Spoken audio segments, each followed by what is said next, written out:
Common Mistakes in English, Lesson 9. Topic: To and enough. Part 2. Using to and enough.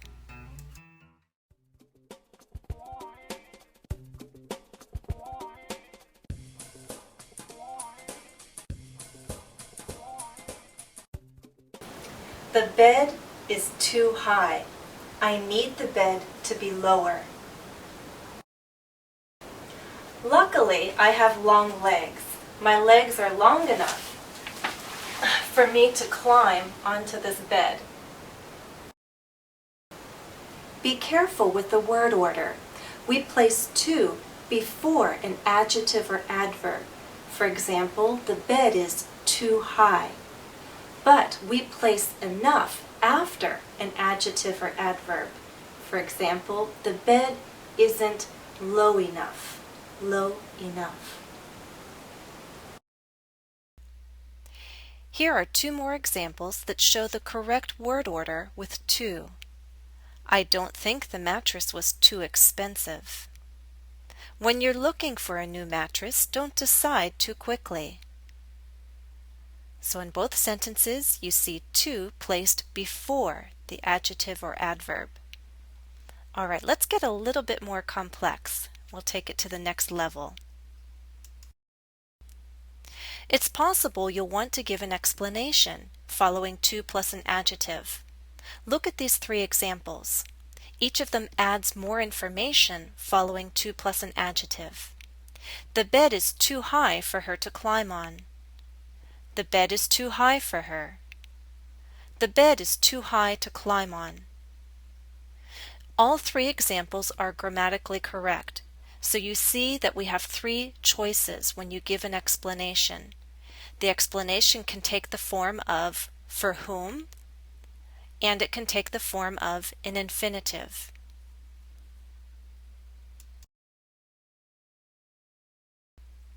Please be careful. You've probably seen the word to written at the end of a sentence or the end of a clause. That structure has a different meaning. It has nothing to do with an amount. It has everything to do with agreement. To written at the end of a sentence means also. For example, my husband likes the mattress and I do too. I also like it.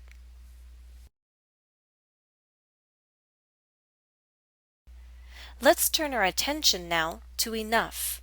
I said that enough follows an adjective or adverb. Look at these two examples. I'm tall enough to climb on. We've been sleeping well enough to convince us that the mattress was a good purchase. In both cases, you see enough following an adjective or adverb. Enough can also follow a verb. Look at these two examples. If you search enough, you'll find a good product. We didn't look at every mattress in the store, but we saw enough to convince us that our final choice was a good one. In both sentences, we use the structure verb plus enough. But I'd like you to understand that enough is working differently in each sentence. In the first, it's an adverb. It answers the question, how or how much did you search? If you search enough. In the second sentence, enough is a pronoun. It answers the question, what? Enough is the object of saw. What did you see? We saw enough. Enough refers to enough mattresses.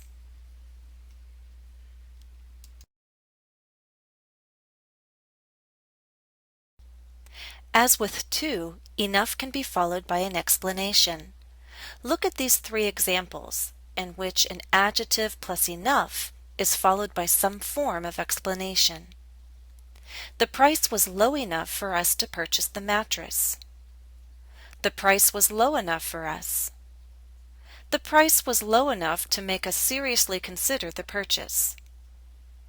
So just as with to, the explanation can take the form of for whom or an infinitive, or you might have both, as in the first example.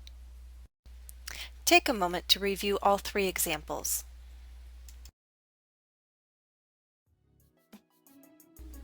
Alright, before we go on, let's quickly review the uses of enough that we've seen so far.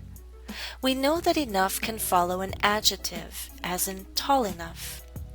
We know that enough can follow an adverb, as in quickly enough. And we've seen how enough can follow a verb. And when it follows a verb, it can be either an adverb or a pronoun, answering the questions how or what. Examples would be, if you search enough, you'll find what you want. And we didn't see a lot of mattresses, but we saw enough to make our selection. Now I'd like to show you one more use of enough. So far you've seen the word order where enough follows an adjective, an adverb, or a verb. It's possible for enough to come before a noun. It still has the same meaning, which is the amount that you want or the amount that is needed. It's simply a different word order. So when we use enough with a noun, usually it comes before the noun. Study this example with me. The store gives customers a 30-day trial with any mattress. That should be enough time to decide if one likes a mattress or not. It was enough time for us. Here we see enough placed before the noun time. And as we saw with other structures, we can add an explanation in the form of an infinitive or for whom. Enough time to decide, enough time for us.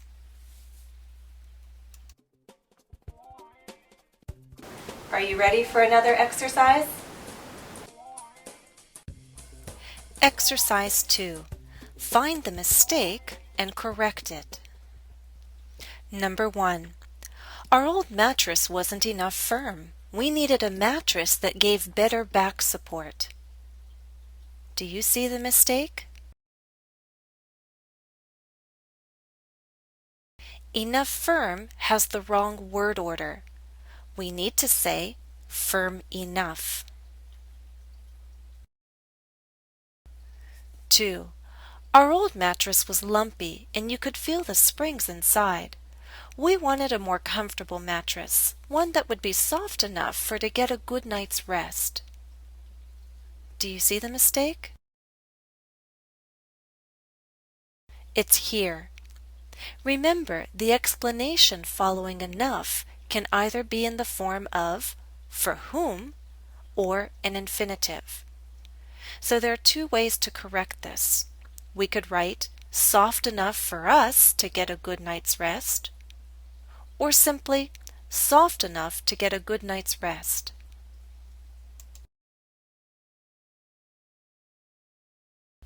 Three. We didn't want a mattress that was too cheap, nor did we want one that cost as much as a car. We had money enough to buy a mattress of good quality. Do you see the mistake? It's not so much a mistake as it is awkward wording.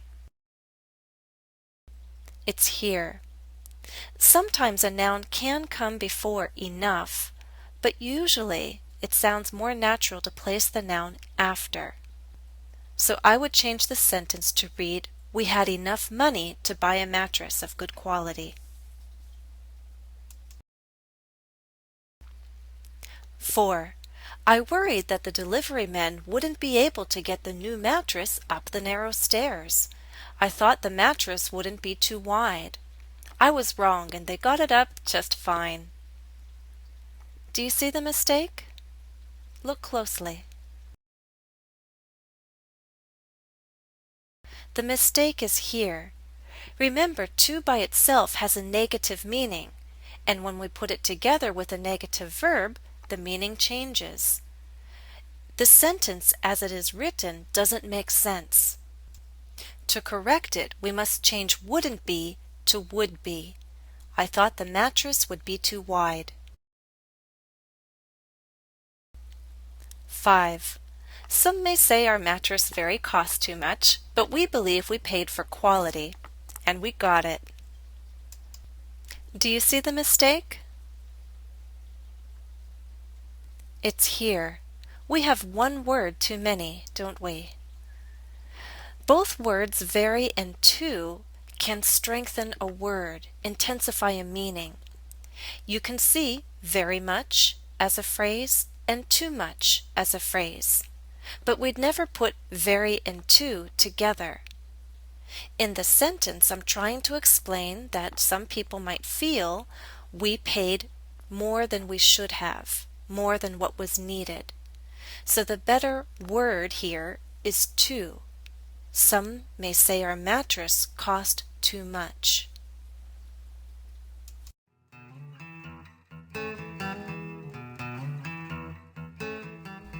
In this last part of our lesson, I'd like to share some conversational uses of to and enough. I told you that we can't put very and to together, but there are other words that help us intensify to. Way to and all to have the meaning of much to. For example, the bed is way too high. These kinds of mistakes happen all too often. These are very conversational sentences. Here are two conversational uses of enough. We say, strangely enough, or oddly enough, to comment on a surprising situation. For example, oddly enough, the manager thought the mistake was funny. We use sure enough to comment on an event that happened as expected, meaning as we thought it would. For example, sure enough, the store acknowledged its mistake and gave the customer a refund. Here are two more common conversational uses of enough. You might say, enough is enough, to express your anger with a situation because you think it should stop. You might say, stop arguing, enough is enough.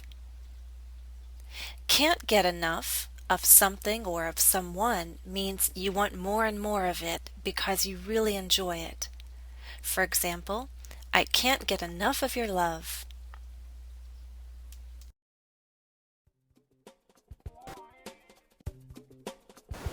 Let's do one more exercise. Exercise 3. Answer the questions. Try to use to and enough in your answers. 1. Oddly enough, some people prefer the floor to a bed. How about you? Is the floor comfortable enough for you to sleep on?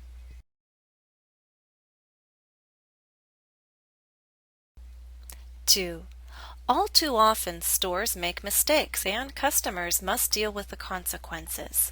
Describe a time you paid for the mistake made by a store or other business.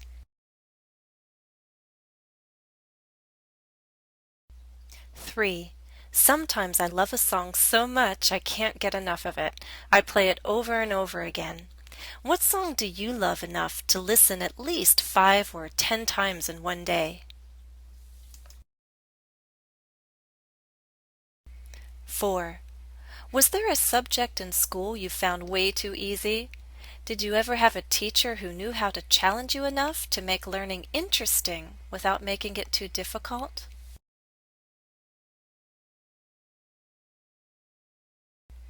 5. Do you feel you have enough time to study English? Do you think you spend too much time, too little time, or enough time on your studies?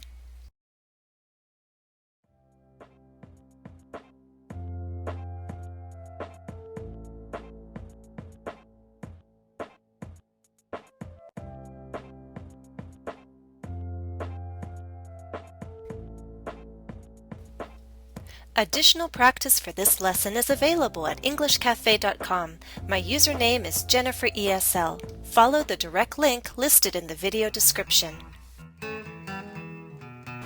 That's all for now. Thanks for watching and happy studies.